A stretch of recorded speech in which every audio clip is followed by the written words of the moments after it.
The Queens of Spice podcast is created for adult audiences only.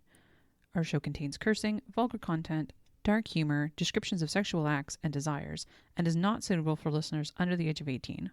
Some episodes also contain themes which may be triggering for listeners. Please take care of yourself.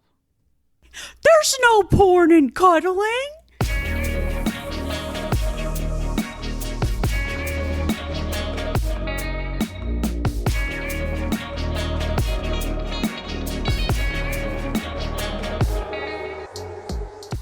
Welcome to the Queens of Spice podcast. I'm your host, Rachel Raga Chu. I'm here with my two BFFs, Ash and Jack. Hi, guys. Hi. Hi, Rachel. How are you? Oh, I'm doing wonderful. We're here in the Queens of Spice, and we're talking about a little book called A Merry Little Meet Cute. And this is a Christmas in July episode.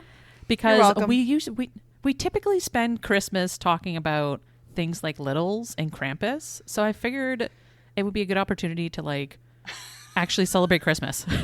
I love how you're like, we typically, when we did that this year and when last year we did the grumpy Christmas one that set us off on the Kabooby trail. The Kabooby.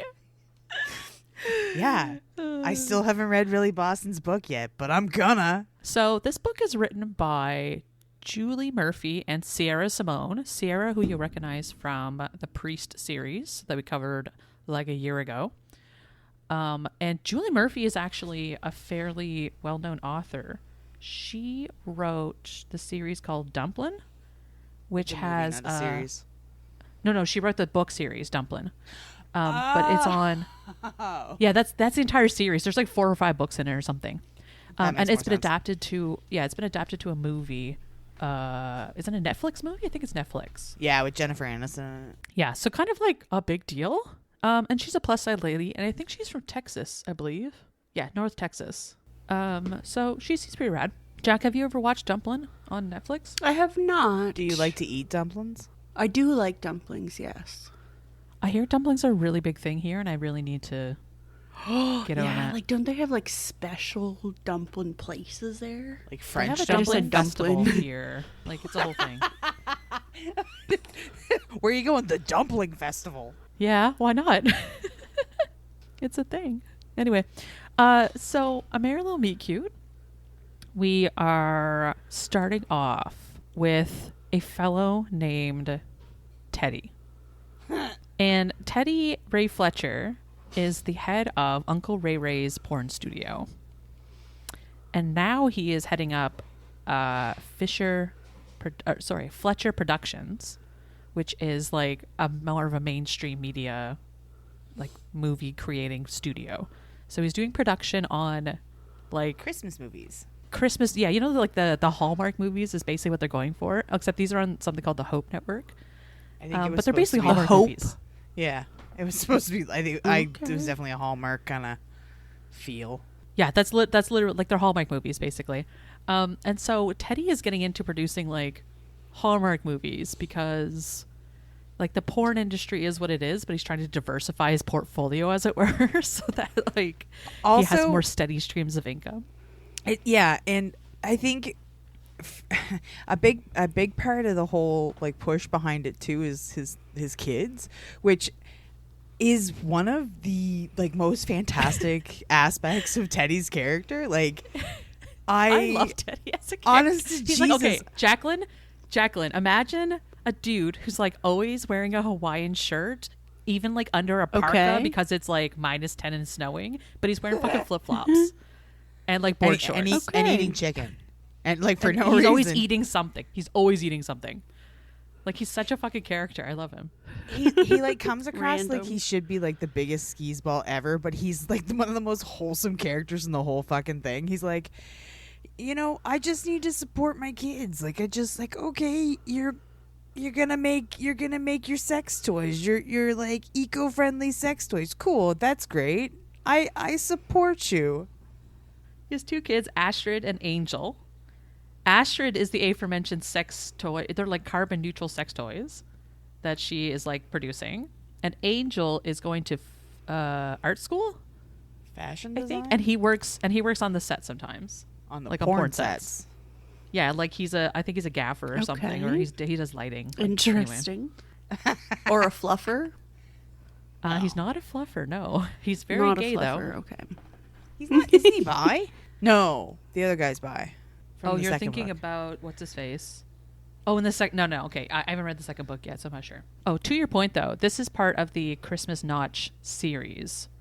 So the second one is, sorry, there's a novella called Snowplace Like Home, Ha. and then there is yeah right. Their second one is called A Holly Jolly Ever After, and then there's a Which novella Rachel will coming hate. out. Of course, there's a novella coming out on July 9th, which I think it should be out by the time this comes out. And then there's a book 3 is due out in September called a Jingle Bell Mingle, and they're all Is that- based in Christmas Notch, which is the town this is based in. The third one's Isaac, right?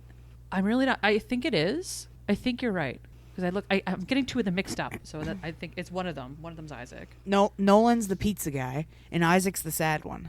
Yeah. So these. Okay. Oh, so let's go back to the pizza. character. Jacqueline, you're gonna love this book. Okay. So Everybody's fucks in the pizza oven.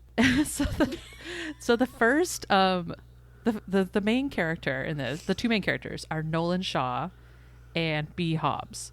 So Nolan Shaw is a former member of a boy band called Ink, like INK, and it's the names of the three members makes up the name of the band. So Nolan is N, I is Isaac, and then K is Callum. And so Callum's the three pizza books- guy. Amazing. Callum's the pizza guy. So the three Callum's books the pizza follow guy. those three guys. Jack, Yeah. Callan's pizza joint is called Slice Slice Baby, just so you know. Amazing. So now Bee Hobbes, who's the main female character, she is also known as Bianca Von Honey on an app called Closed Doors, which is supposed to be like what's it called? OnlyFans. Yeah, and so she's a adult content creator on Closed Doors, and then she also does porn. plus-sized. Yeah, she's plus size, and she also does contracts with Teddy sometimes, head of Uncle Ray Ray's porn studio. So they know each other quite well. And Bee has been trying to break into like normal mainstream acting for a while because it's like one of her passions that she grew up with. Like Teddy knows this. So we open the book with Teddy basically having a crisis because he's got this movie that's going to be starred, which is called Duke the Halls.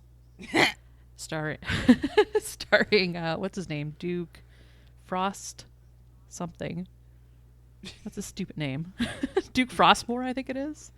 I don't know. Anyway, and so Nolan is slated to play this Duke. So Teddy is meeting with his director, who's named Gretchen Young. She's like what would you say? She's kind of like a child actress that's kind of grown up in the industry and has like gone off to do her own directing now and like kind of is looking to kind of branch out in that regard.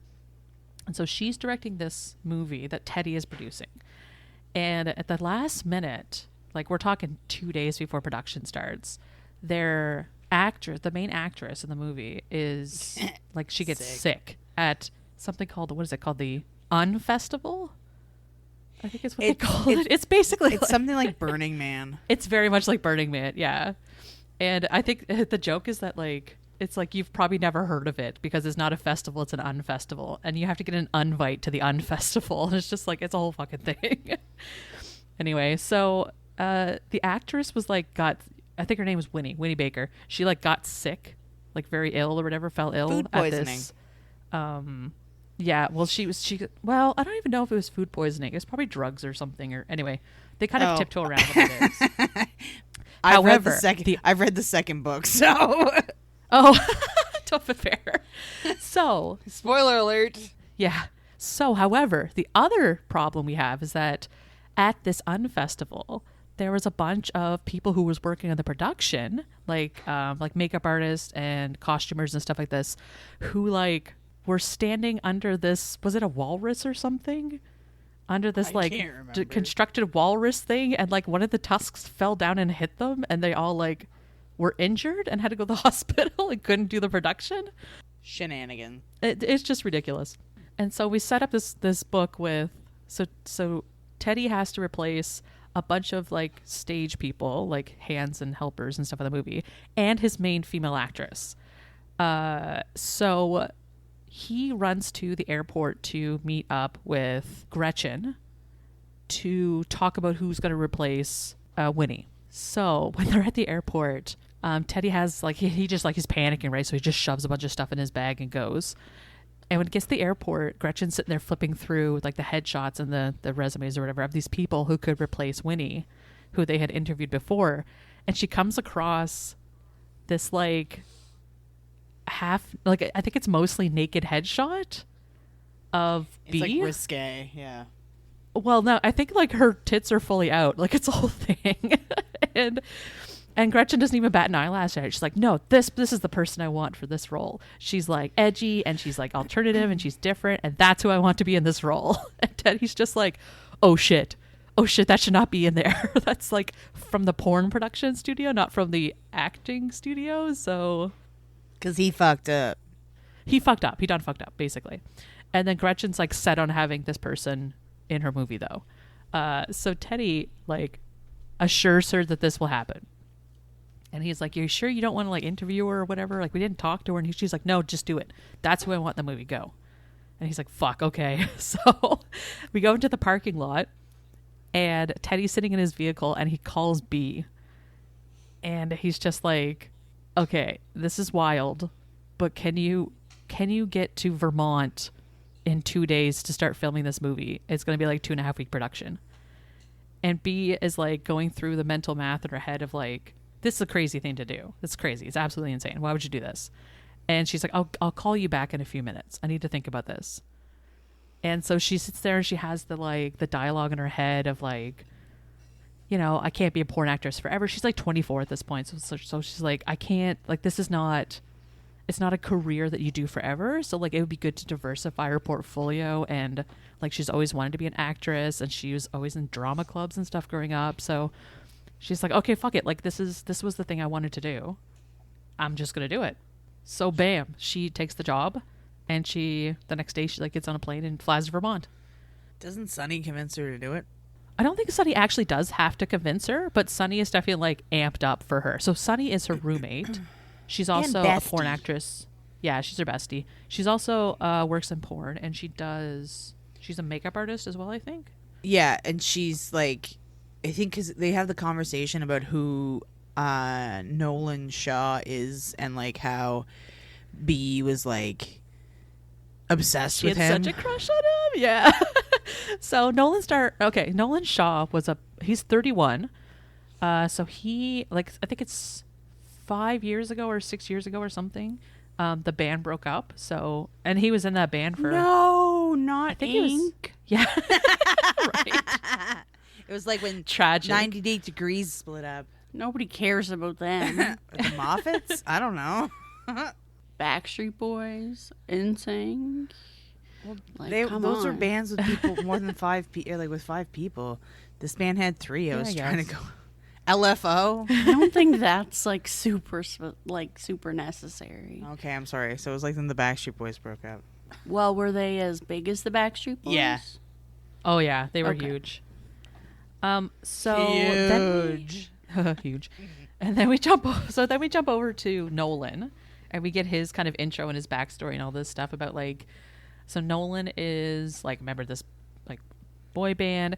The you find bad out that, boy like, bisexual. he's the bad boy. He's bisexual. He was like involved in this big scandal at the Olympic Games at one point where he got caught with like this lady and like she was a Figure skater. I think she's a figure skater. Yeah, she's a figure skater. And so he got caught in this scene with like this lady who was like half naked and these two speed skaters. I think they're Dutch. This lady. And a trampoline. And for some reason a mini trampoline. And it's like, it's so prevalent in this book. They bring up mini trampolines specifically several times. I don't know why. Anyway. But then you also get like his sister's his sister's still in high school. His mom is unwell. She's bipolar. You find out that like the contract that they had signed with Inc. was like not legit and they like lost all their money and they were like he's just working in like community theater now and he doesn't have like a lot going on, but he's trying to break back into the acting scene. with the help of Steph, his agent, who is terrifying. fucking crazy. And I love her. I love her so much. She's crazy. Yeah, her and Teddy, endgame. Yeah, totally. I'm rooting for them. So then we jump forward to we get to the town. Everyone comes in and gets settled and stuff. This town is Christmas 24/7. All year round, it's a Christmas town. So they film these movies back to back to back to back in this town all the time. And people live there. Yeah, people there's only a couple hundred people. Is Christmas. Oh my God. It's the next town over is the strip club, but it's called the North Pole. And it's Christmas themed. That's clever. That's very clever. all the strippers Jacqueline's are named they're named after reindeers. Okay. Vixen, I bet you she gets lots of business. I think Prancer was the one they actually met at some point. Poor Prancer. Rudolph. Her nips are red. She's out with chlamydia. Oh God. Oh my goodness. Poor Rudolph again. That would be so bad though, to live in a town that was right. Okay. entirely Christmas all but the there's time. people that are in on it. I don't know. You'd have to if be you really in like on Christmas, I guess it would be okay. But Could you that's imagine? not for me. I don't. No. Well, wouldn't it just kind of ruin it for you anyway? Even if you loved Christmas, don't you kind of love it because it's only once a year? I'd walk around dressed like the Grinch. I don't know. I have feelings because I would live in Salem in 2 seconds, where it's Halloween every day. I would totally do that. That's because you're spooky, spooky, spooky. Isn't it just kind of like a spooky place though? It's not red or not black and orange everything. Could you imagine? I mean, here's the thing. It's not. I mean, it's not like and- that anyway. It's not kitschy. It's yeah, it's but that's what I spooky, but not- imagine. Yeah. Yeah, but this. So that's not really Halloween. It's just kind of yeah. Yeah, everything's I don't Witch know. City and yeah. Again, I would dress up like the Grinch every day if I lived there. And I would stomp endorse around that. and break things. They would drive you out of there so fast. I So would fast. sneak back and blow up their fucking mailboxes. And Oh my God. Jesus, she's an angry elf. She's an angry elf. Yeah, well, I mean, Okay, so we enter this town that's Christmas 24/7. We start meeting some of the people like Luca who's there. I think Nolan goes into the costume department to find one of his costumes, and he meets Luca. And this is where you get this kind of behind the scenes thing of oh, Teddy has filled in a bunch of the missing production people with porn people. Because oh yeah, Luca is head of costumes. And so he Nolan starts digging through containers that are in the costume department trying to find his costume, and he's pulling out some stuff that is not for a Christmas movie. And so but Nolan doesn't know. I should clarify. Nolan has no idea that this is going on. He's just okay, this guy's just fucking weird. And Luca doesn't like him. No, Luca fucking hates him. Luca makes him do all his own work. Well, and and he hates him because he ruined the career of that figure skater. And Oh, Luca yeah. took this to heart. And to the point that I think at one point he's watching documentaries about it, and it's a whole thing. He was obsessed with her. Oh yeah, he was totally obsessed. So then I have my notes here. The rules of production on page 39, which I'm going to read. Because Teddy rolls up to Bee's room with the rules of production. He wrote them on the back of a Chili's menu, because this is Teddy's kind of thing. So rule number 1, Chili's baby back ribs. yes, Chili's? you got it. Yeah. Baby back, Okay. baby These back. are the Ribs. rules that Chili's baby back ribs. Okay. So these are the rules that Bee has to, because again, nobody on this production knows that Bee does porn, and nobody knows that Teddy is Uncle Ray Ray. So this is supposed to be, and Hope Network is all about family values and shit. And so it's very important that they do not get found out. So these are the rules that Teddy implements with Bee for them not to get fucked over. Rule number 1, no fucking on camera or for fun. Rule number 2, right? Rule number 2, you are Bee Hobbes. You've never heard of Bianca. You've never even watched porn.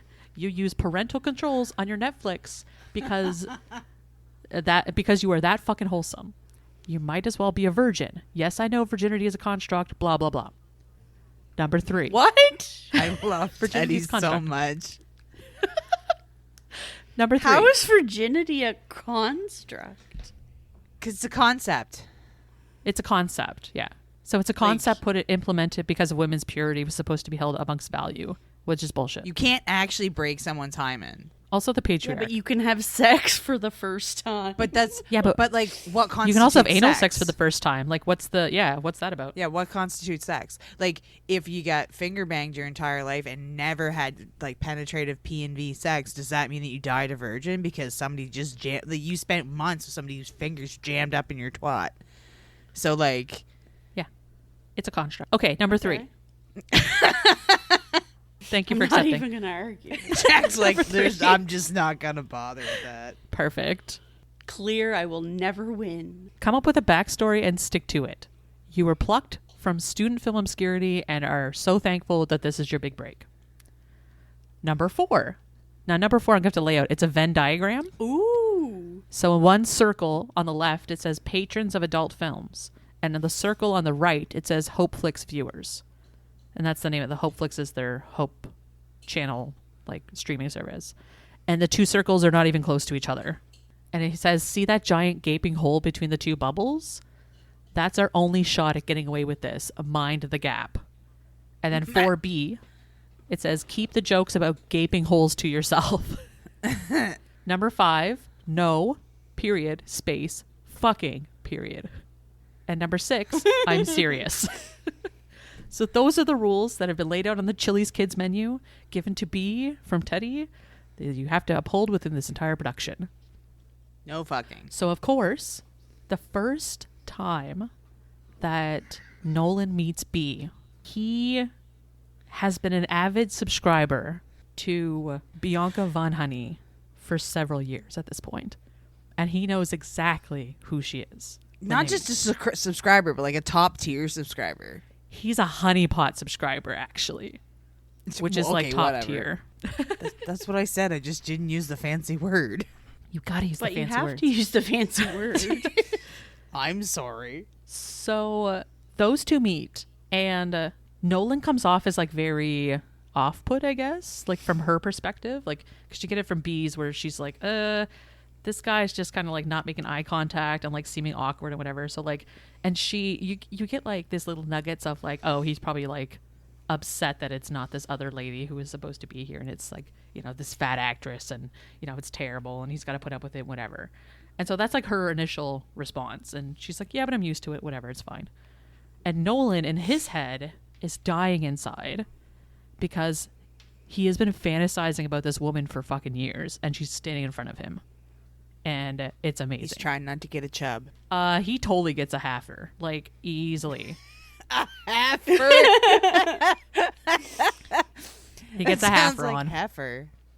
It's yeah. Well, I mean, it's about as big as one in this case.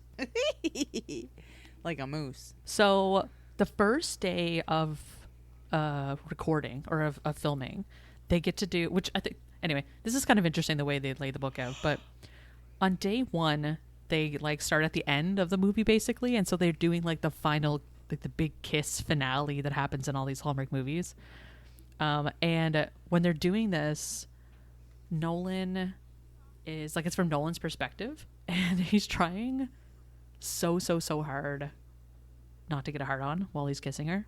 And he's going through this like inner monologue of how like I am pure as the driven snow, and I am the Duke of no boners, and I will not like he's just going on about like I refuse to give in to this primal urge, and I'm trying like, and he's trying to do the like he's implementing this policy for himself of like the no orgasms in Christmas, and like in Christmas Notch, and so he's trying so hard to keep himself under control, and it's really fucking endearing the entire book because he's just like struggling so fucking hard. And we love a man who struggles. The idea of like just kissing somebody and them getting like half a fucking hard on is amazing. I love that notion. This is why I like the cum in your pants moments. Yeah, totally fair. Jizz Like- in my pants. Yes, that one. Okay, so that is day one. They do the kiss, and then they like she has like you get introduced to her parents, her moms. So she has two moms. They're named they're named Pam and Delilah. And so they're called what, Mom and Mama Pam, I think is what she calls them.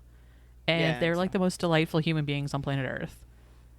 And they have like I can't remember what they call it. It's like a hall of fame or something of like all of the things that she has done, even though it's porn related, and they're still like super, super proud of her. And they're so, so happy this time Aw. around. Yeah, super supportive. And they're very happy because she's doing this movie, and now like she's like, oh, we can show this to your grandmother. That's awesome. And finally a movie that she's allowed to watch. Does her grandmother know what she does? Yeah, so her moms don't hide what she does. Like she's an adult content creator, and that's what they like. That's how they describe her, like her job. But like, grandma's not gonna go watch her adult content. Basically, I don't think her moms do either. And Right. No, I'm hilariously, pretty they have sure. like they have a very good relationship with Teddy too, which is really fucking funny. Like at one point, Teddy had given them his number for some reason. There's a story in the book about it. But so whenever they need something or they can't get a hold of Bee or whatever, they call Teddy. And so they have him on like a leash almost about when it comes to Bee and some stuff. So it's very fucking funny. It's wholesome as shit, and it also leads into Teddy's character and why I fucking love him so much. Because it's like he wants to come across as this like I'm in charge, but then he's also like, "Are you okay, honey?" Like He's just a funny dude. He's such a good character. I love Wonderful. him. I want a Teddy book. That would be I want that to be a fucking novella. That'd be great. Him and what's her Yeah. face, Steph. Yeah, That'd be hilarious.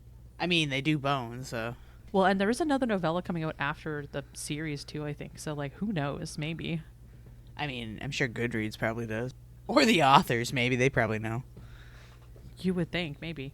You also get, while she's video calling with her moms, you get this backstory about Nolan and how Bee had like this massive crush on Nolan growing up, and like how her entire wall in her bedroom is just like pictures of Nolan, and her ceiling is covered in posters of Nolan, and I feel called out.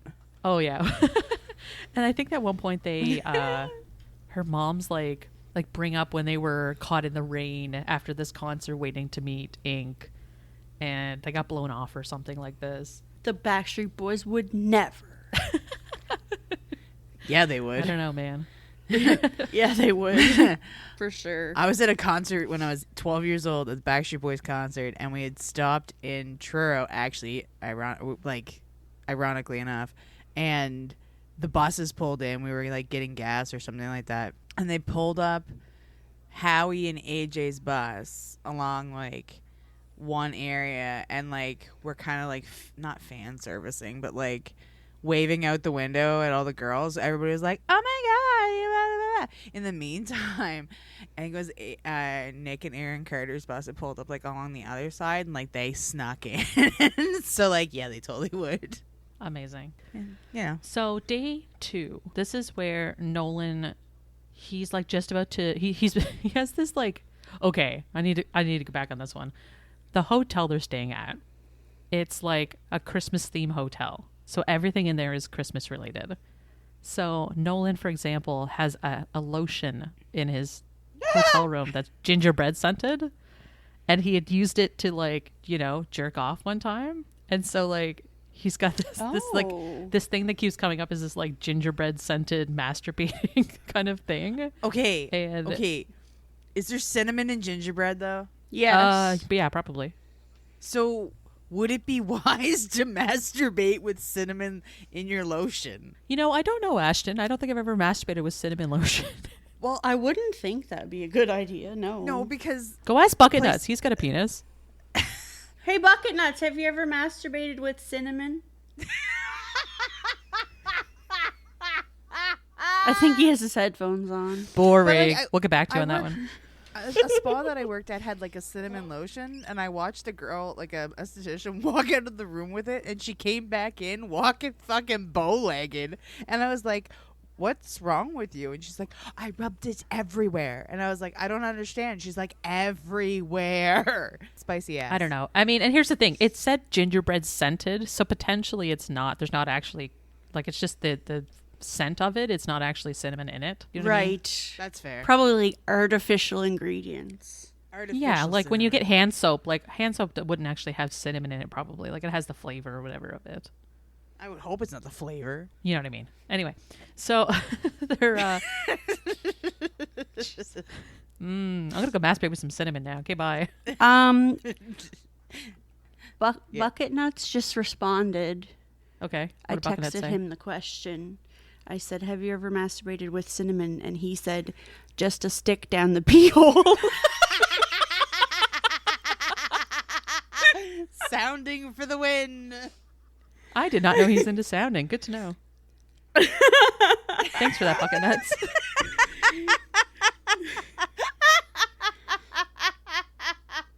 Oh my fuck. That would burn like a I'm motherfucker. asking him if it hurt, like stung by the... He said it It doesn't sound hurt. great. It doesn't sound wonderful. I'm not gonna lie. Oh, it hurt, but in a good way. Feel the burn. Oh god. Great. Okay. Oh wait, So three little the dots are masturbation- jumping up and down. The masturbation with the cinnamon flavored lotion. Amazing. So- Gingerbread. Gingerbread. Gingerbread. Oh, gross. So day 2 of filming, they are filming this scene because let me clarify this. So the actual story of this is like there's a time traveling element in the actual movie. So like the character, I think Felicity is the character's name that Bee is playing. She like travels back in time after like leaving her own wedding, and she ends up in this like medieval times with this duke. And then like he travels with her back to the future, and they have like, anyway, you get this like kind of little backstory about the actual movie. Does he travel back with her? He does, because Ashton, this is the scene where they record or they film the chili cheese fries thing. Oh right. Yeah, it's very Where they do, like- Leopoldy.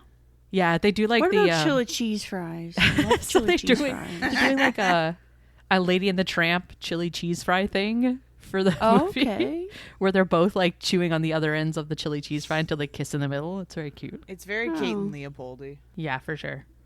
You're like, yeah, I know exactly what that is. I've definitely watched that one time. We get some like weird kind of side things that are going on. So like number 1 is Bee was supposed to be shooting a porn with this guy named Jack, and she had to cancel on him last minute. And Jack's like a prima donna, and like he's recently gone through a divorce, and he's like kind of a bitch, and so he's very hard to deal with. And anyway, so she's navigating that, and then in the meantime you get all this stuff with Nolan and how his mom is unwell, and he's trying to like kind of manage and mitigate that from a distance. And so he gets these like little points where he's like answering his phone in front of the director and stuff, and like while he's on set or like while he's shooting. And so there's kind of this weird tension. He's making himself too available to his family almost. Like, not that you shouldn't do that, but like in this professional setting, it's kind of frowned upon to like answer your phone while you're in the middle of a conversation, that kind of shit. Especially like you're supposed to be here, you're supposed to be serious, you're supposed to be recording. Like, anyway, so he's kind of like interrupting a lot of things by still taking phone calls, like from his sister will call or his mom will call. So like anytime someone will call him, he'd pick the phone up. So that's kind of going on too. And then there's the actual story of the movie itself. So Pearl, who is the writer, and she is also Gretchen's girlfriend.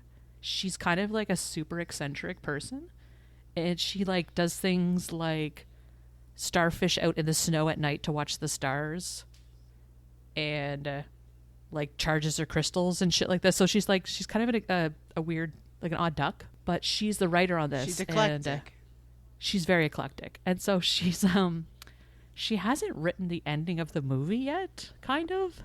Ashton's like, screw you, I have crystals. Yeah, but do you sit outside in the snow and charge them? I mean, Only when it's a full moon.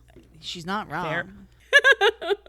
So Pearl hasn't written the ending of this movie yet. Like, she keeps changing the last page, so no one really knows like what the end of the movie is supposed to be. Like, it's supposed to be like the, what is it, like the message of Christmas or whatever. The true meaning of Christmas is whatever. The true meaning of Christmas. Yeah, so they just have like she hasn't figured out what the true meaning of Christmas actually is yet. I mean, who has? Right? The birth of Jacqueline. Woo! Exactly. They knew what was coming.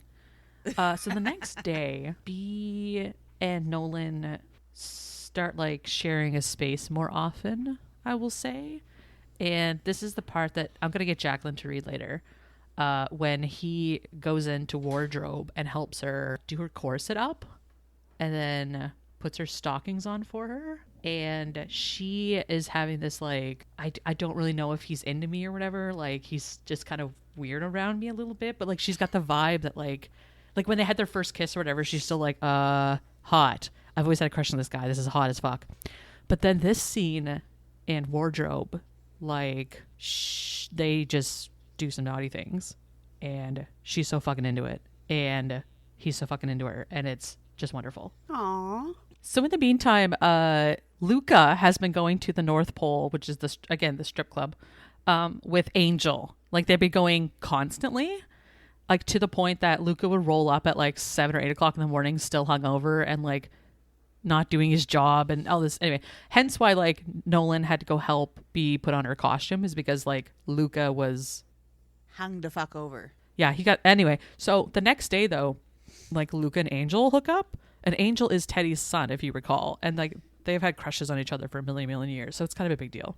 And I think at this point, it's like Bee and Nolan have this conversation of like, listen, we can't, because again, Nolan knows who she is. And she's like, we can't be hooking up while we're here. We can't do it because I need to be under the radar.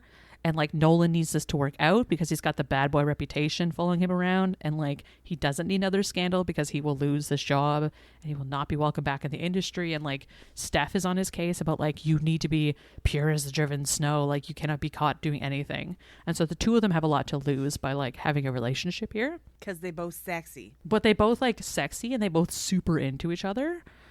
So it's a really like hard balancing act.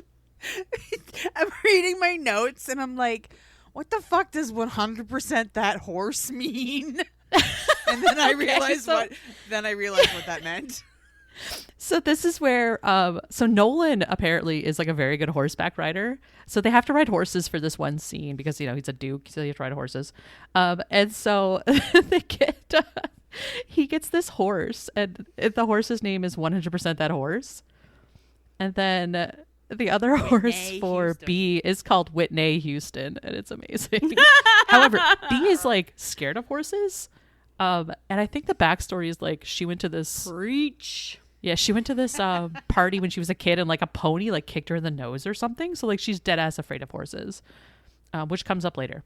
Oh, right. So she, Bee does a live video for Closed Door. Because she's still updating content on occasion, like not as much as she would, but she does this like live video for Closed Door. And she knows at this point that Nolan is a subscriber and he'll get like a notification that she's doing this video of her like masturbating basically. And obviously he like comes down and bangs on her door immediately and is just like, what the fuck are you doing to me? This is not fair. Anyway, so we have this like back and forth tension with them all the time. And there was another one, I think it was later on, she posted this photo of her at the strip club, which they go to. So they go to the strip club this evening. Finally, they go to the North Pole because they need to support the local sex work economy. And they get a lap dance. She pays for a lap dance for both of them. From I think it's Prancer is the dancer that's there. Yeah, right. Prancer the dancer. Prancer the dancer. And Prancer asked for like a selfie with them, and you know, she's like, yeah, but or Nolan specifically is like, yes, but like, do not share this with anyone, and you know that kind of stuff. Like, again, both of them need to be low key about everything. And it's also Bee takes a couple selfies here, and she later on posts one to her Closed Doors account. And I think the caption is something like, "When you're super into them, but you can't have them," or something to that effect, because it's her looking at Nolan while they're at the sex club or at the strip club. The sex club. That's a different thing. So this is the evening finally that like, because at this point they haven't like done it, like they fooled around and like made out and stuff, but they haven't like gone the whole way. They're still virgin, so to speak. Obviously. Super virgin, all of them. And so when she posts this photo of like, you know, when you're into them, but you can't have them sort of thing, Nolan like barges down to her room and hammers on the door.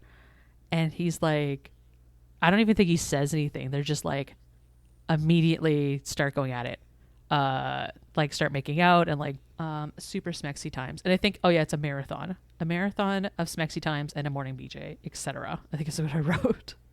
Because I think what they say is like, oh, we should just like get this out of our system. Like that whole thing. You know how it be. Hobbes. It be for real, for real, for real. Yeah. All like, facts, no printer. Fuck off. All sex, no printer. No cap. No cap. All sex, cool, no Jacqueline. printer. Love it. So the next day. Doesn't even rhyme or anything. It rhymes in my heart.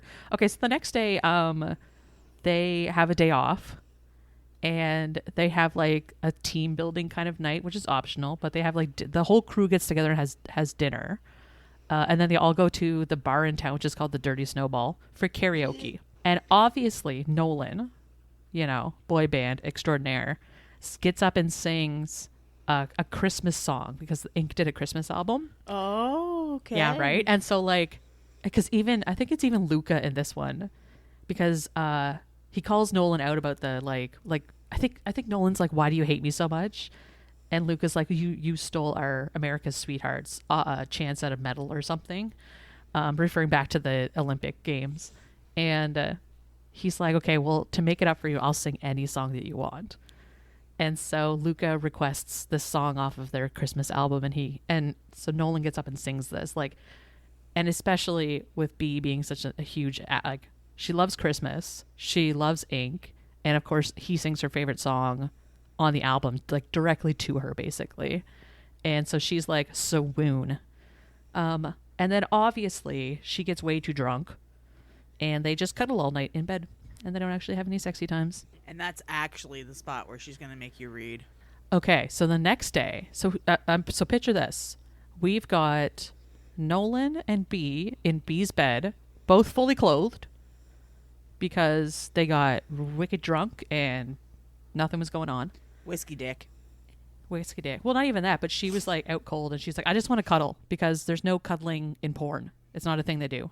I feel like they would have some clothes off if it was a whiskey dick situation. Yeah, that's fair. They would have tried at least, Yeah. right? Yeah. No, not necessarily. Well, in this instance, though, she specifically cites, like, yeah, there's no porn in cuddling. Will you just cuddle me? And he's like, no, sorry. There's no porn in cuddling.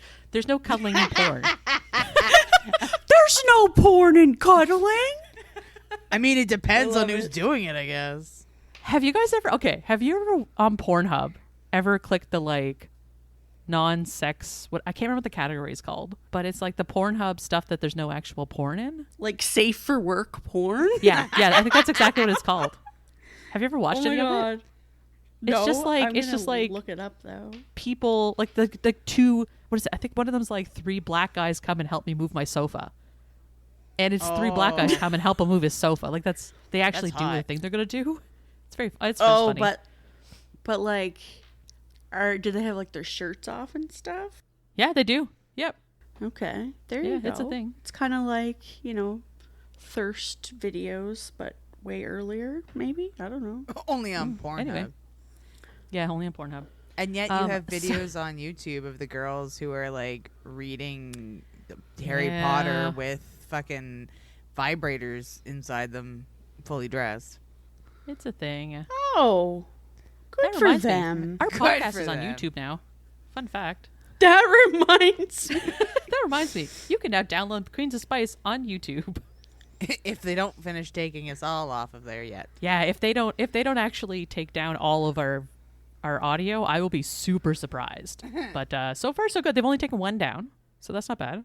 Well, I mean, they let racist Spider-Man on there, so why not? Yeah.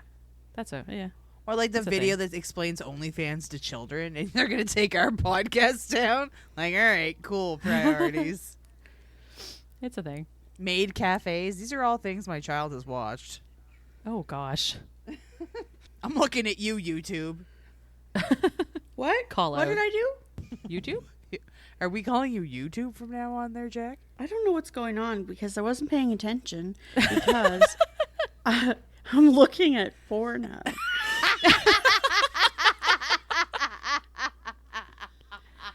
To try to find The safe for work porn? Do you want me to send you some? Oh, do you think it might be like hand job because they're helping him move? No, it's Is not. it under that category? No, let me find it here. Hand job. Muscular men. Yes, I'm over 18. God. I accidentally clicked no and it kicked me out. I was like, where's the porn? Yeah, it's called SFW.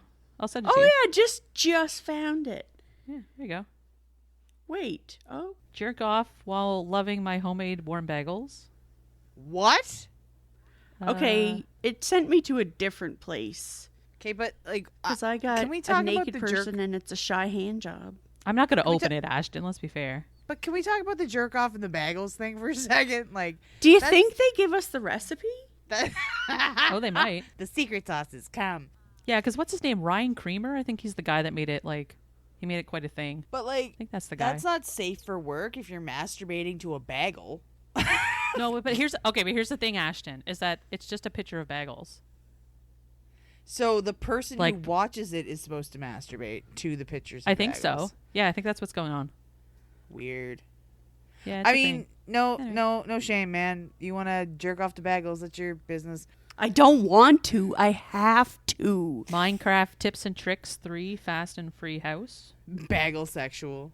How to build an easy beach house in Minecraft. This is on Pornhub. Yep. That scares me because I think about how my son could like navigate his way to a video like that and then be like, "Oh, porn." Here's the thing, though. They actually do have anyway. They actually do have porn of Minecraft, which is really fucking weird. No. Is that like making the Sims characters have sex or something? Yeah, but Like- they're Minecraft. Like That's at least hilarious. Sims are like. Well, I don't know what that human-looking. means. Except they're square or cubes. Well, yeah, it's a very weird thing. Anyway, I don't recommend you watch it, but I had wicked whims on my Sims, and the babysitter had sex with Santa. oh my. Oh, wow. Just an update on the bagel video. It appears to just be a bunch of everything bagels, like out of the oven. I want an everything bagel. It's just a sheet pan, like pan shot. Haha. Anyway, yeah, over and over. It's like on a loop, I think. So Jack's even. watching bagel porn while we're recording our podcast. But I can't hear it because we're on a podcast, so I don't know. They may be giving the recipe or saying like, Oh, read the comments, "Oh, Jack. they See what the comments say. smell so good. They smell so good." Comments. I don't know what this one even means because it has an acronym or whatever, but I'll read it to you guys and you guys can tell me if it's funny. Yummies. I'd love to have one covered in BBC creamies like an everything bagel cream pie. Oh, big Black Black cock. Big cock. black cocks. Yeah, that's what that Okay, means. cool. Now she And understands. so this one I like. Clever. Oh my god. And his username. Oh, this guy's wicked. His username is Sir Robin Hood. Amazing. Okay, so this is his comment. Looks like someone already spread their seed all over him. Oh God. Poppy seeds. I get it. Okay, I'm exiting Pornhub now. Thank you for that thrilling commentary, Jacqueline. It's like the time welcome. Jacqueline fell down the friggin' FetLife hole. Okay, so let's get back to the book. So, they're cuddling with their clothes on, and then there's a bang at the door to wake them up. Knock knock. And of course, like, she's freaking out because she's like, "Oh my God, you have to hide! You're not supposed to be here. You're not allowed to be in my room. We're not supposed to be doing anything." And then it bangs again, and it's Teddy at the door, and he's like, "Let me in. Like, what's going on?" And so Not by the he hair comes on my in. chinny chin chin. so he comes in, like, she lets him in. Nolan has to, like, hid behind the bed, basically. And so she's talking to Teddy. And this is where Nolan finds out that Teddy is Uncle Ray Ray, because she calls him Uncle Ray. Or she calls him Uncle Ray to his face, like when he's leaving or something. Shortly after that, and they get away with it, obviously. And she's like, "Oh my God, like you have to go. Like we almost got caught. Like this is a terrible idea. We shouldn't be together. Blah blah blah." Third act breakup. No, but we're about to get into the conflict. I will say, I would say one of the big conflicts. Nolan had said to Bee, because she's like terrified of horses, that he will be there beside her every step of the way when dealing with the horse situation, because she has to ride a horse for a scene. And so today's the day of the horse scene. And so they are on their horses and they're doing the riding scene. Everything's going great. She's having a great time. Everything's fine. And then the scene stops and Nolan gets a phone call from his sister. And like, so as soon as they cut, he takes this phone call, he turns around and starts walking the other direction. And as he does that, this like big gust of wind comes by and like picks up a bunch of the tents and stuff and starts blowing them around. And that freaks out Whitney Houston. And Whitney Houston, which is Bee's horse. And so the horse jumps and Bee like falls off the back of the horse. And so now we have like a problem, because Nolan said he would be there the whole time. And so like nothing would happen to her or whatever. And then this bad thing happens. Because we didn't have a problem before now. Yeah, right? Now is the problem. Whitney Houston has like struck. Damn it, Whitney. Saying it. Damn it, Whitney. Do you think she's a coke problem too? Oh. Jesus. The phone call that he had to take from his sister, she was like bawling her eyes out, like losing her mind, because his mother was in, I think it was like a Michael's parking lot or something, and she fainted and hit her head. And so she had to go to the hospital. And so his sister, who's like, I think she's like 17 or 18, like she's in high school. She has to go deal with all this stuff while he is filming. And so like she had to call 911 and like, you know, Nolan of course is freaking out, but like, okay, like I'm going to fly home and all this stuff. And she's like, no, like you gotta, like you're there to work. Like you should stay there and work. And like, there's nothing else that you can do apart from hanging out at the hospital with us. So like, it will be fine. Doesn't he get Callan to go check on them? Yeah, so I was about to say, so Callum, who's his best friend from the band, they've known each other like their whole lives mostly. So Callum, and he owns like Slice Baby, as we mentioned, but he's like, and so I should frame this too, that like, Nolan's mother is like the supportive mom type. She like was there for all of the rehearsals, and she like drove them to California when they were trying out for this boy band thing. And like, she's always been really supportive of everything they're doing. And so like Callum treats Nolan's mom like his own mother. And so he's like always looking after her and stuff too. And so even though Nolan's out of town and is the one that always looks after this stuff, like Callum has stepped up to kind of help him with this too. Everything is getting taken care of basically. And Nolan's like, he comes back to the set and he's like, what the fuck happened? Like, where is everybody? And they're all like, dude, you missed it. Bee got thrown from her horse. And he's like, holy shit, I'm so fucked. Yeah, he fucked up so bad. So when Bee comes to, it's to the sound of Sunny, her best friend / roommate.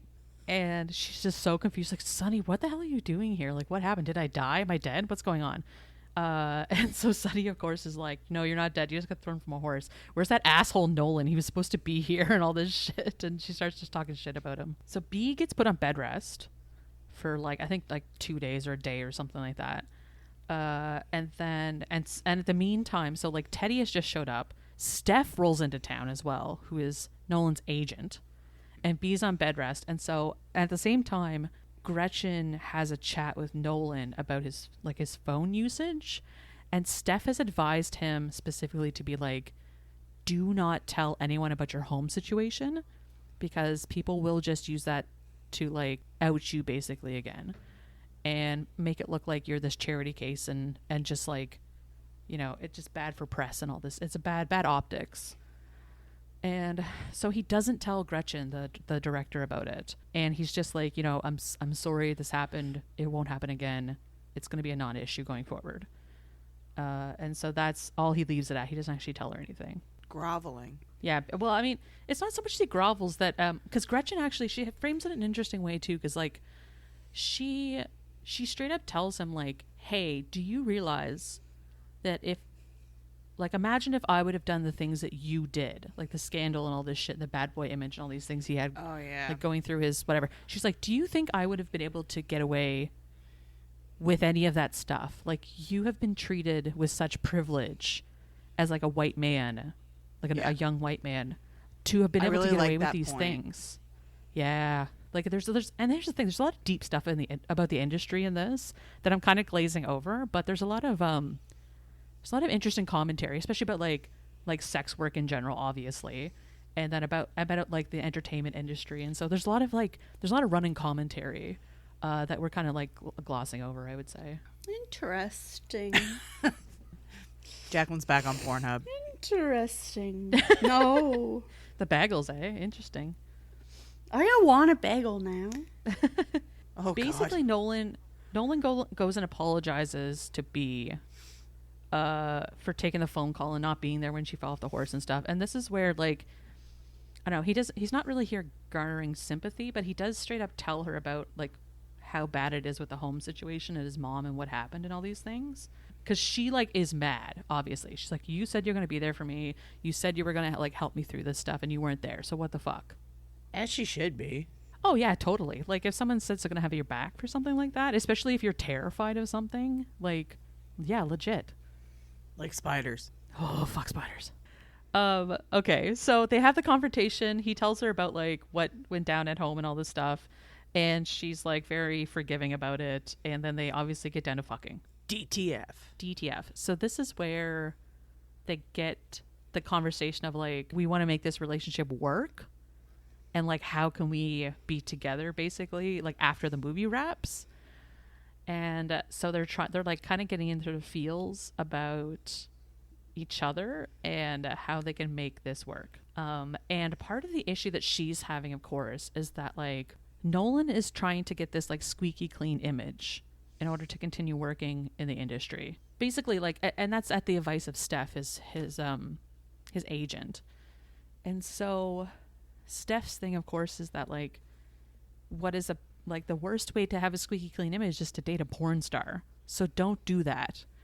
But he really wants to be with her. And anyways, it's a very complicated situation. And she obviously doesn't want to be someone's secret, which is totally legit because like she lives her life out loud and she's trying to like make this life for her, build this life for herself. And she doesn't want to be, put in a closet again, basically. So then we get to the next day.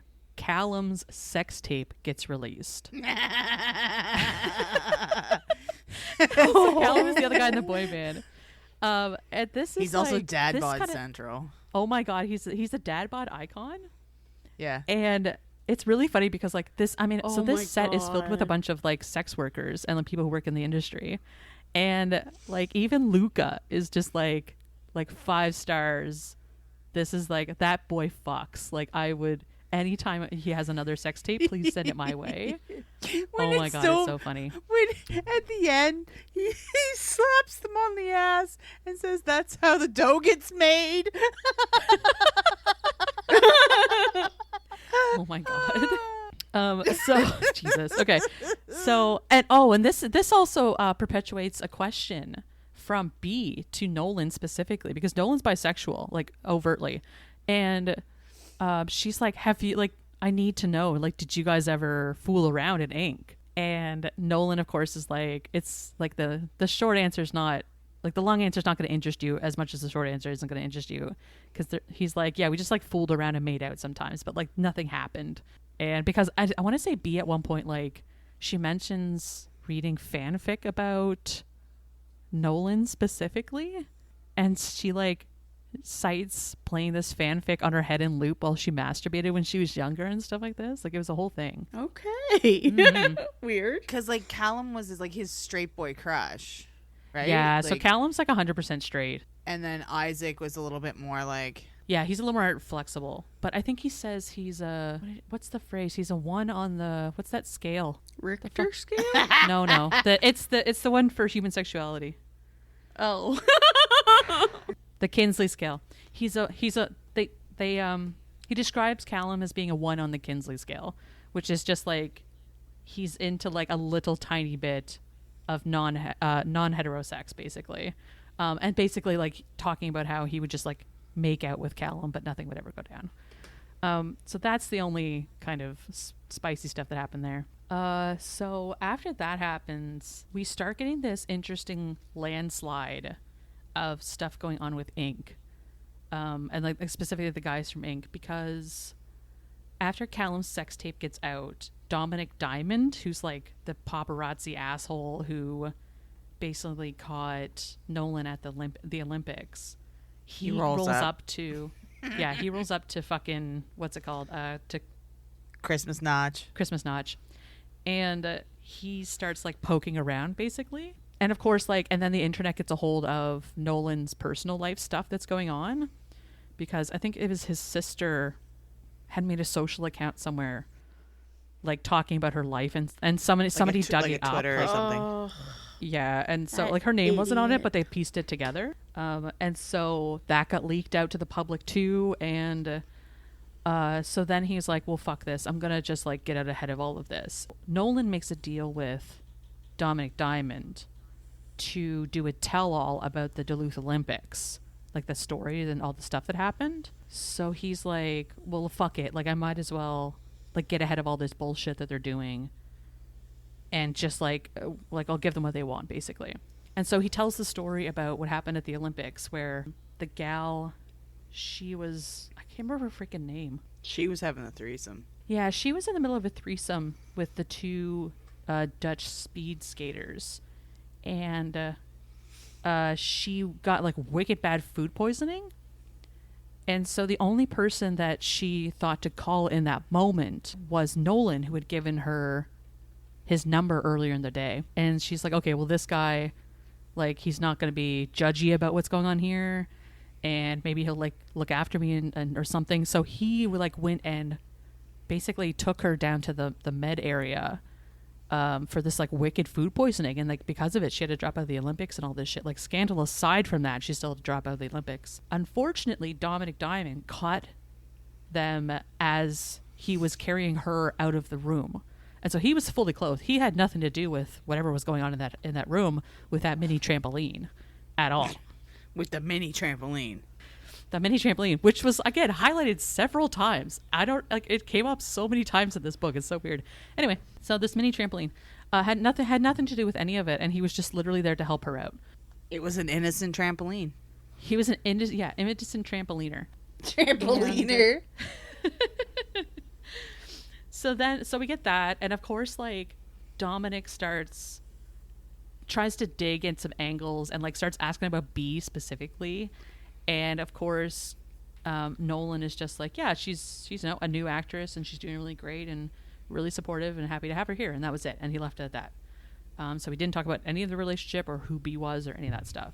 Then we jump to one of the next scenes they're filming. This scene is the runaway bride scene from like the beginning of the movie. And so she, like, Bee is dressed in this like big, beautiful dress that Luca designed. Oh. She like did the whole take in the church, and I think at this point too, Luca makes it slip that like Nolan is going to be rapping early, like on Christmas Eve he raps. So he's like, this is basically the last day he's going to be on set, and he hasn't told her yet. And so like there's this weird, she's getting her feels about a lot of stuff, because she's like, oh, I had to find out from Luca that he was leaving, and I didn't even know, and he didn't tell me or any of these things. So like she kind of gets in her feels about it. And she was also like, had been watching the interview with Dominic Diamond when Nolan basically like brushed off knowing her that well and all this stuff. So like she's getting her in her head about, oh, like, again, this is, any relationship we have is going to be behind closed doors, and like I'm never going to be that big of a part of his life that I want to be. And so anyway, so she's in the church lamenting by herself after the shoot. Like, lights, I think the lights are off even, like it's kind of mopey scene, and she's sitting there in this big gown, and then Nolan walks in, and she's standing there at like the altar basically, just like in her feels about things, and he immediately like stops and looks at her in this dress, and she's all done up and the hair and makeup's all done, and he's just like, oh fuck, I'm fucked, oh fuck, oh fuck, oh fuck, oh fuck, oh fuck, and he immediately like rushes towards her, gets down on his knees and eats her the fuck out on the altar. And it's amazing. And then they proceed to fuck in a church, which is also great. And then they get Slurpees. What? Oh, really? No. Oh. They do have, what is it, figgy pudding coffee or something at one point? That's gross. Weird. Yeah. I mean, masturbate with gingerbread, so what do you expect? It's a very Christmas movie. Or book, rather. So that night, Nolan raps and he gets out. He goes home. And Steph gets stranded in Vermont because, like, there's this big snowstorm that came or whatever. And basically, like, Nolan was the last flight out of the place. This is where we get the third act the big third act conflict bullshit. So basically what happens is while Nolan's on this flight even, and they get like, he's like super late getting in and all this shit, like it's a whole to-do.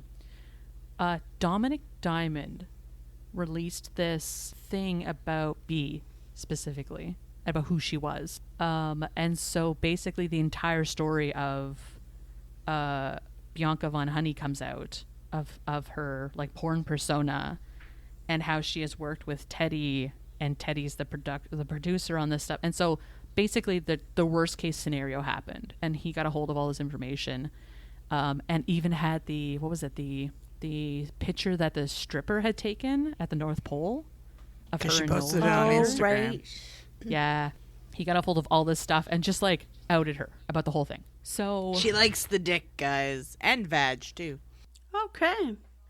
Nolan makes it home, and when he gets off his flight and all this stuff, he sees all this shit and he's like, oh fuck. And Steph, his agent, is like, oh fuck. And so they're trying to put fires out, and Steph writes this like statement that he's going to put out, like a press release that's basically 100% I didn't know who Bee was. I had no understanding that she was in the porn industry. Like basically just denying he knew anything about her whatsoever. Yeah. And then she releases that. So that goes out. And Nolan's like struggling with this. Like, I want to have Bee in my life, but I need this squeaky clean image. And it's unfair to her to like not be able to have a proper relationship. Like, it's not fair. And Callum, of course, is like no help in this at all, which is he's just cooking pizza. Breakfast pizza. Breakfast pizza. Which I'm super amped about. Yes. Oh, ew. Love breakfast pizza. And Nice. then, so of course, Bee, she's, I mean, not in a good place, obviously. And her moms have since come into town, by the way, too, to spend Christmas with her because she's shooting over Christmas.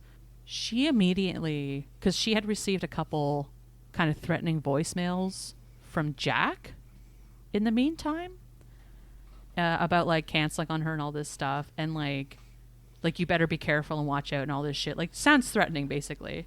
And she had meant to call him back and he didn't answer and whatever. Anyway, so she did not get a hold of him, but she assumes that Jack was the one that like divulged all this shit to Diamond. And so she calls Jack up and rips him a fucking new one to be like, why would you do this? I can't believe you did all this shit, whatever. And Jack's of course like, let's back up for a second.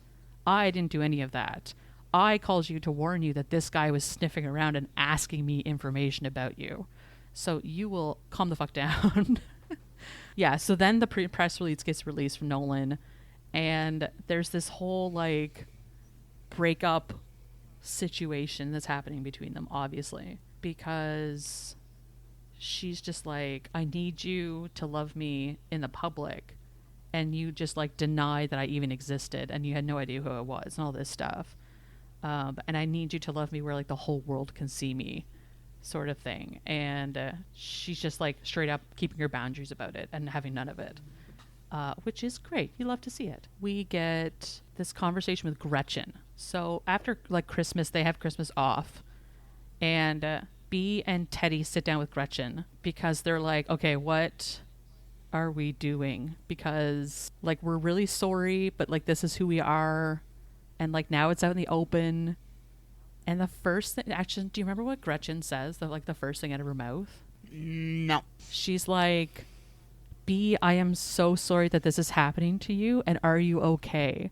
Like, I've seen the terrible things people are saying about you online. I'm so sorry that this is happening, and like, how can we support you as an actress to get through this?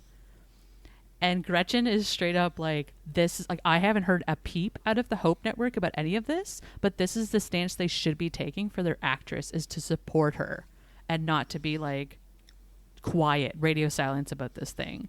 And so Gretchen is like she goes to bat 100% for Bee, and it's fucking so wholesome. I love it. Because there's a whole like backstory with Callum and the Winnie Baker chick too. I think they get into it a little bit where he hit her with a surfboard or something, and like so that was like part of the Teen Choice Awards or something. Like there was a whole to do about it anyway. And then he posted a shitty picture of her because she was asleep in the back. There's a whole thing there anyway, but like Gretchen has been kind of like on the periphery of a lot of this stuff. Like she wasn't necessarily involved in a lot of Ink's shenanigans, but they grew up in like the same sphere kind of thing. Yeah, like she's a child actress, and so she was always kind of in the light too. Yeah, exactly. She's kind of like on the edge of it all, like not involved in it, but like watched it all go down and was a part of her own dramas as a result of it. So Gretchen's kind of in the background of all this stuff, and she comes off as like very wholesome and understanding. It has gallons and gallons of empathy for what Bee is going through. So she basically puts it back on Bee to be like, do you want to finish this movie? Like, we're 95% done. We've got like 2 scenes left to shoot. It's up to you if you want to finish this or not. Because like right now, the Hope Network hasn't backed out. They haven't canceled the movie. Like they might shelf it and might never get released, but like there's no reason not to finish it basically. And so both Gretchen and Teddy are like, Bee, if you want to finish this movie, we'll finish it. Like, let's do it. And she's like, okay, fucking, let's do it. We're going to finish the movie. And so that's what they do. They shoot the last couple takes in the movie. And then they wrap and everybody goes home. So Nolan has this conversation with his mom at one point. And this is what kind of gets him up and going, I think, about the whole thing. He starts talking to his mom about how she was always there to support them growing up and how she let them be their authentic selves and how she would support them regardless and no matter what. And the further he gets into this conversation about his mom, like to his mom about how loving and supporting she was, he's like, oh, fuck. I fucked up. I fucked up so fucking bad. What the fuck is wrong with me? I love this girl. I should support her no matter what. So what the fuck does it matter if it ruins my reputation? Like, I should be able to just deal with that anyway, sort of thing. Then we get to Nolan's plan. So Nolan shows up. So Nolan shows up at Isaac's house in California, in a pizza van. So Isaac, who's the other member of Inc., like a food truck, like a pizza delivery van. Yeah, a pizza delivery van. Oh, okay. So sad. Isaac is like, he's a shut-in. His wife passed away a year ago. What an idiot. Jesus. How dare she? Yeah, Jacqueline didn't shut herself in when her parents died. I don't think I would have blamed her. Didn't she? Yeah, fair. Well, I mean, maybe not at once. Not for a year solid, but intermittently, yeah. Okay, so Isaac like shut himself into his, and he like has nothing to do with the outside world. At one point, he like threw his phone into the ocean, so like nobody can call him. That's why no one can get a hold of him. Well, and they always try to call him and get so a hold dramatic. of him. And he just can't get a hold of him at all. So Nolan just shows up at his house, and he's like, the buzzer person, whoever answers the phone, is like, "Yeah, we didn't order any pizza," and Nolan's like, "I think he's gonna want to try this pizza." Anyway, so they have like a heart-to-heart. Oh, you're gonna want this pizza? He wants my pizza. I'm gonna butter your bread. So, oh my gosh. So Nolan tells Isaac about his plan, and Isaac's like, "You're a fucking dumbass, but go for it." And so what Nolan does is he gets back, he goes and just, anyway, you get a cut basically of like what's going on with Nolan. And then you jump over to Bee, who has gone home with her parents for New Year's, or her mom's for New Year's. And so it's like New Year's Eve, and they're just like chilling out at home, and she's, being mopey and whatever. And her mom's, like, I think Mama Pam is like fighting with the television to put something on to stream on the television. And when she gets this thing up, it's an interview with Nolan and Dominic Diamond, where Nolan backtracks on the press release to be like, no, I knew who Bee was, and I've been a big fan of hers, and I absolutely 1,000% love Bee. Like, I love her so much, and I want the whole world to know that. And so he's basically like, she asked specifically to be like, you need to love me in public so the world can see. And he took that to heart and did this whole interview in order for the world to see how much he loved her. And then, of course, because that's how this book works, immediately there's a pizza delivery at the door. And who is it? But it's Nolan, who drove all the way from California down to Texas in order to see her. Man. With pizza? With pizza. Actually, well, the actual pizza guy shows up like 10 minutes later with actual pizza. So obviously here we are. He gets the girl.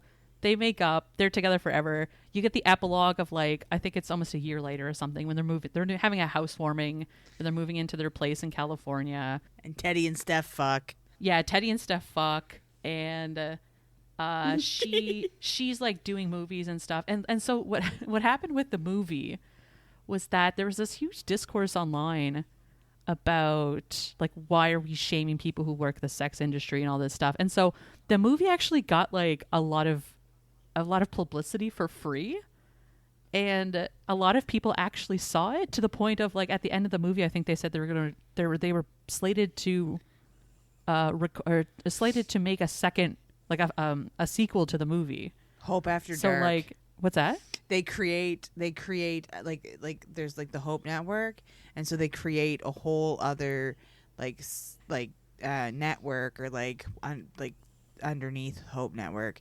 And they call it Hope After Dark, where they make spicy Christmas movies. Yeah. And it's because I mean, I don't even think they're like 18 plus, like they're not rated R or anything, like they're just like, they're a little bit off brand for the Hope Network, basically. And so it prompts this whole like renaissance, I guess, of like naughty movies, for lack of a better term, or like sex positive movies. Oh my god! Oh, I forgot about. Oh Jesus! In the second one.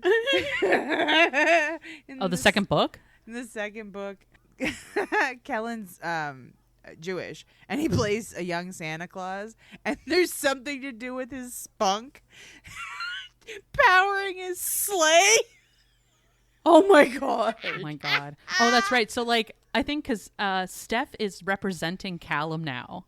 Because after his sex tape got out, it was a whole to-do, and they're like, oh yeah, remember Callum? Like, hot damn. And so he got picked up by Steph, and of course, like, Teddy's like, hey, anytime you like want to send that boy my way, like, I'll like, you call me and I'll set him up with some work, of course. Yeah. And he plays young Santa. So basically, you get this like big happy ending, of course.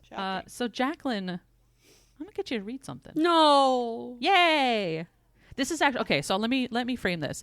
This is the very first sex scene in the book, actually, and it's not even like, I don't know. It's not like P&V sex scene. It's like, it's a good clip of Nolan being like all about this fucking gal though, and I'm all about it. So let's give it a read. It's super horny. Okay. I was touching her and kneeling in front of her, and if I leaned forward, I'd be able to press my face to her silk-covered pussy and kiss her there. I felt wild inside, unsteady and rolling like a storm at sea, and then something inside me just broke, snapped right in half, because I couldn't do it anymore. I couldn't pretend I didn't want her with every fucking fiber of my being. I turned my head and kissed the inside of her stocking-covered knee. Her breath hitched. "Nolan," she whispered. I looked up at her, begging for forgiveness, or begging for more. I wasn't sure. And then suddenly she was grabbing at my dressing gown, urging me up to my feet, and I caught a glimpse of dark green eyes and a soft pink mouth before her hands sank deep into my hair, and we were kissing. Hard. Her lips opened under mine, coaxing my mouth open in return, her tongue flicking wickedly against my own, and I groaned into her, my hands finding her hips and yanking her into me. which is when I discovered that with her on the table and me standing between her legs, I was in the perfect position to rock my throbbing erection against her pussy. "Oh, God," she moaned, her hands moving from my hair to my shoulders, to my chest, where she found the lapels of the dressing gown and tried to shove it off me. I helped, stripping it off my shoulders and then off entirely, letting it crumple to the floor as I dropped my hands to her ass and held her tight against me. I gave her a long, searching grind, relishing the moment I lined us up perfectly and gave her clit the friction it needed. She broke off our kiss to drop her head against my shoulder. "Nolan, holy shit," she said. "Yeah," I whispered, rocking against her, dying at the feel of her cunt, so soft and so hot and only a couple layers of fabric away. I slid my hands to her thighs, my erection surging against the inside of my breeches, aching to be let out. "God, yes," she panted, as I kept fucking her through our clothes, holding her tight while I worked against her clit, and then she panted again as I dipped my face to her neck and kissed her there. Kissed her like I dreamed of kissing her for the last 6 years, with lingering lips and little sucks and nips that left behind tiny red marks that immediately faded after I moved on. "Pretty girl," I breathed, kissing her neck one last time before kissing my way back up to her mouth. "I want to play with those sweet little panties of yours. I want to push them to the side and see exactly what they're hiding from me." You do?" she said under my mouth, her words breathless and dazed. "I do," I said. "I want to see where you go all pink and wet. You are wet, aren't you? If I touched you, you'd be so slick that my fingers would slide right inside." "God," she said. "Yes." I wanted to wedge a hand between us and do all the things I just talked about, but then her head dropped back and her lashes were fluttering as if she were struggling to keep her eyes open. "I think I'm—" She huffed out something that was half a moan and half a laugh, as if she couldn't believe it. "I think I'm going to come. Jesus Christ, I'm going to come from this. Don't stop. Please don't stop." As if I could keep myself from rocking against that hot pussy. As if I could keep myself from being the one to make Bianca Von Honey orgasm with nothing more than a dirty little dry hump before 7 a.m.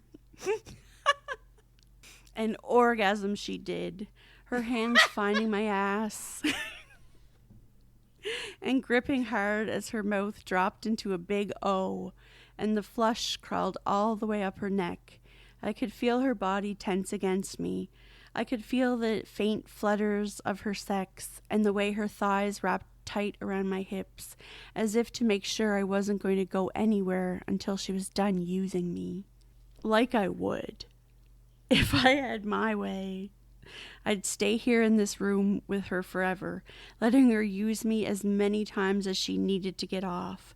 It was the hottest thing I'd ever felt, the sexiest thing I'd ever done. And then I was lost to the feeling of it, to the need to move and rut and come. "Yes," she purred in my ear, her hands sliding between us, and then suddenly my breeches were undone and my cock was free, burning against the cool air of the room like it was a brand. She leaned back a little and then finally made all my dreams come true. She tugged the crotch of her panties to the side, showing me her cunt, and before I could finish having an out-of-body experience at the sight, She took hold of my erection and pressed it against her. We were able to grind together like we were doing before, but now we were skin to skin, sex to sex. We met eyes as she tucked the top of her panties around me. My shaft was inside her boy shorts, the fabric keeping us pressed together. And now when I moved, "Oh shit," I said, shuddering so hard I was sure I was about to shudder all the way apart. "Your pussy, holy shit." She giggled, her eyes flashing all sweet and teasing and green up at me. And it was so different from how she was on her closed doors account. She wasn't being sultry or pouty, but happy, like she was having fun. And her pussy was so very slippery. It was so very warm and so soft, and even just grinding against it was too much. I'd never survive being inside. Never, ever. My balls drew up tight to my body, full and ready, and then I pushed it against her again, feeling that inevitable fire at the base of my spine, that tension in my thighs and stomach as my body prepared to give her everything I had. I was about to come all over my perfect obsession, erupt all over my dirty fantasy come to life. One final wet grind, and I saw stars. Fuck, Bianca, I groaned. You feel so fucking good. I knew you would. I knew it would feel like fucking heaven. With a heavy jolt, my cock swelled and then pulsed its release all over her, making everything very, very messy between us. My entire body was racked with it, shuddering and trembling and contracting, until I drained myself of everything I could give, until I was completely dry. I could barely breathe when it finished. I hadn't come that hard in years, maybe ever, and we hadn't even gotten all the way naked. Holy shit. But when I could finally breathe again, when I could finally see, I found Bee staring back at me with a shocked expression on her face. A shocked, unhappy expression. For a floundering half second, I wondered if she was mad that I came, or mad that I came on her without checking that it was okay first. But then it crashed into me like a tidal wave. The memory of the last 30 seconds. The name I'd said as I rubbed myself against her until I erupted. It hadn't been Bee that I'd groaned, but Bianca. And now she knew that I knew. That she wasn't just a struggling actress who'd also done some modeling, that I didn't just know about her porn, but had probably watched it, was familiar with it, and she could probably guess that I'd jerked off to it too. Thanks for that, Jack. Yeah. Yeah, a little hot grinding before 7 a.m. Doesn't hurt no one. Yeah, good for them, good for them. Good for them. Very happy that they had that opportunity. Right in the britches. Seriously. Right in the britches. Breeches. Right in the breeches. So we've come to the rating portion of this game. I mean, do we rate it on reindeer? So let's reindeer. So there's, how many reindeer is there? Like 9? Yeah, 8 plus Rudolph. Yeah, so we'll go with 9. We'll assume Rudolph's included in these. So Ash, how do you feel? How many reindeer are you feeling about this book? At a 9? Yeah. 7, perhaps. Okay. You want to quantify that? It was good. I enjoyed a lot of the representation. I enjoyed a lot of the sex positivity. The like everything like that was like super on point. I just found the storyline to be a little bit lacking, I guess. Pedestrian. Pedestrian. Yeah.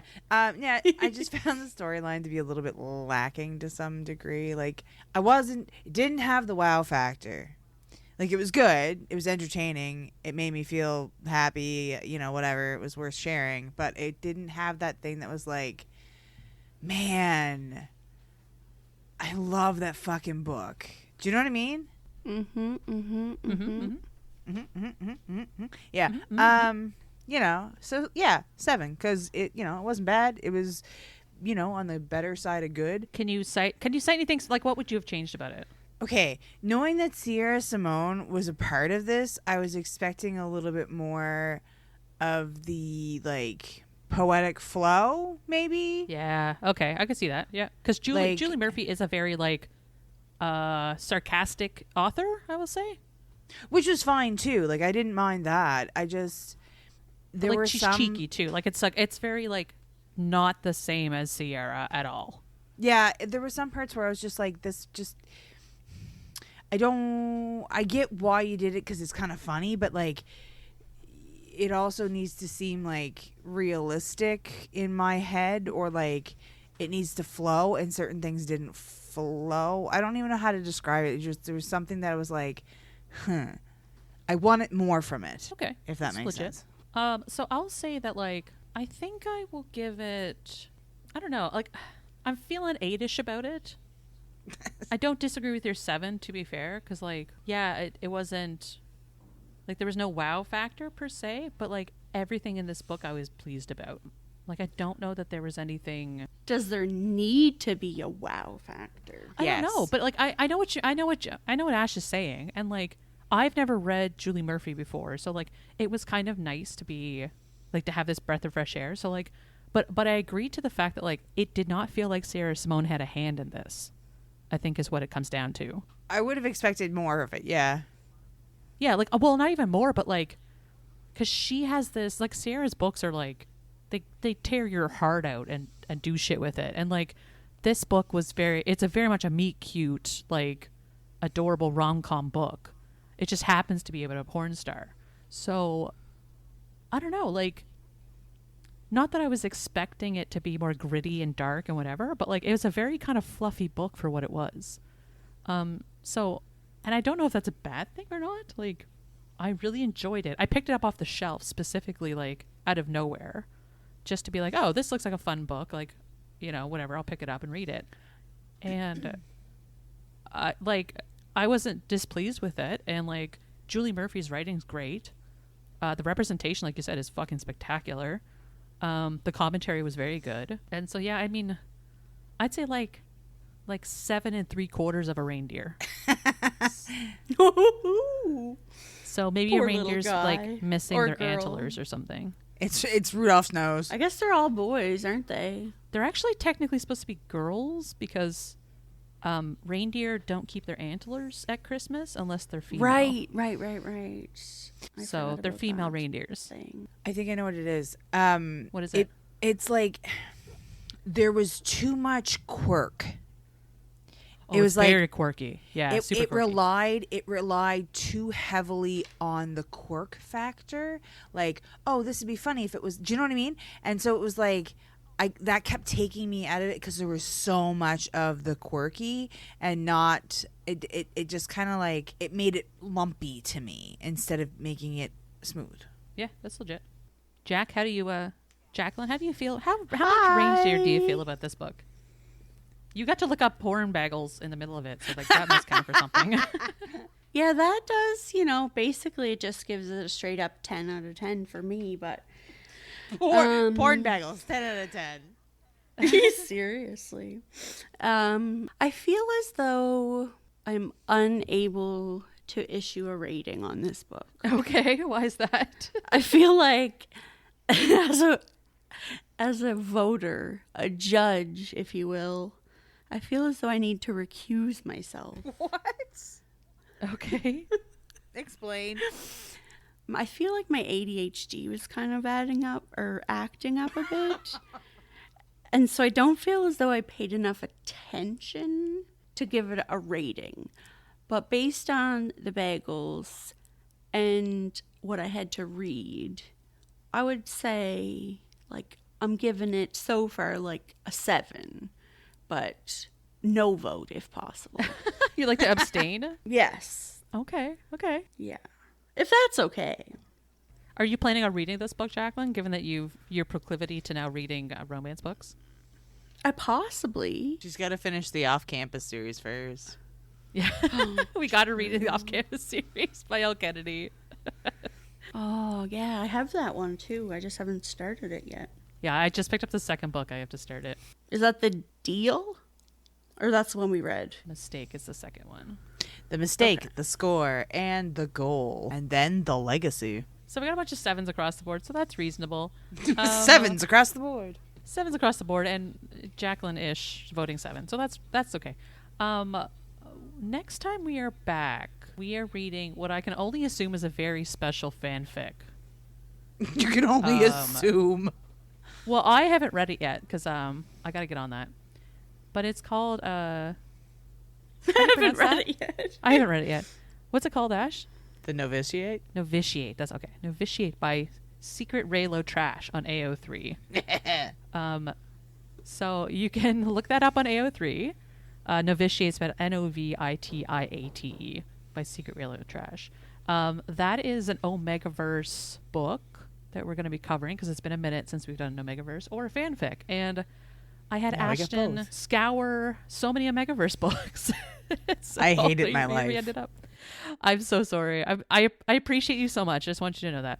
8 of them. So, When you get to the point that you're reading normal romance books and you're wondering why the guy's dick hasn't inflated as they're having sex, you know there's a problem. Okay, well, we'll talk about dick inflating next time on the Queens of Spice. So thanks for joining me, guys, and we'll see you next time. A dick bouncy castle. Bye. Bye. Thanks for listening to the Queens of Spice podcast. You'll find us on Instagram and Twitter at Queens of Spice. Or if you want to send us an email, you can reach us at queensofspice@gmail.com.